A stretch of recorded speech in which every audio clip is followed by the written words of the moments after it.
తాగబోతే నీళ్లు లేవు తుమ్మెదాలో, తడి గొంతు లారిపోయే తుమ్మెదాలో అనే పాటలు పాడుతుంటే చిన్నప్పుడు. బెల్లి లలితక్క వాడిన ఈ పాట అప్పట్లో సర్కార్ మీద నీళ్ళ యుద్ధాన్ని తీసుకొచ్చింది. అప్పుడంటే నల్లాలు లేవు, బోర్లు లేక ఇట్లుంటుండే. ఇప్పుడు అవన్నీ ఉన్నాయి, గవర్నమెంట్ పథకాలు కూడా ఉన్నాయి. ఇన్నున్నా తాగబోతే నీళ్లు లేవు తుమ్మెదాలో అనే పాటలు అయితే తప్పేటట్లు లేవు కదా.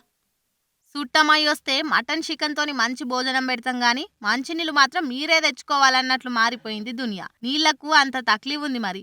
10 నిమిషాలు బయటకు పోతేనే పానం అంతా ఎట్లనో అవుతుంది. వచ్చేదొచ్చుడే ఫ్రిడ్జ్ తెరిచి అందులోకెళ్ళి చల్లటి నీళ్ల బాటిల్ తీసుకుంటున్నారు జనాలు. కుండలు కూజలు ఉన్నోళ్ళు ఇంట్లో అయితే నీళ్ళకి సలంద్రి పెట్టినట్లే అవుతుంది. ఇగో ఇప్పుడు ఈ నీళ్ల కథ అంతా ఎందుకంటే ఏమో ఈ కథ చూస్తుంటే నీళ్లకు పెద్ద కరువే వచ్చేటట్లుంది తాప. తెలంగాణలో ఒక్కతాన్నే కాదు, దేశమంతటా గిట్లనే నీళ్ల కరువు ఉందట.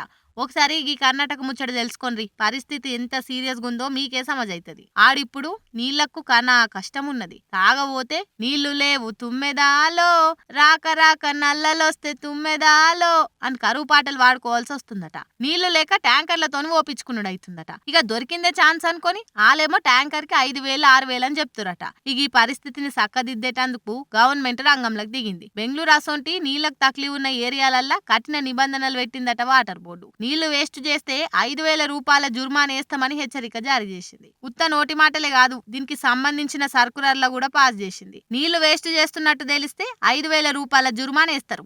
అటెన్క జుర్మానా పడ్డ ప్రతిసారి 500 పెంచుకుంటా పోతారట. బాగున్నది కదా ఐడియా. ఇట్లా మన తాన కూడా పెడితే మస్తు నీళ్ళు ఆదా అవుతాయి.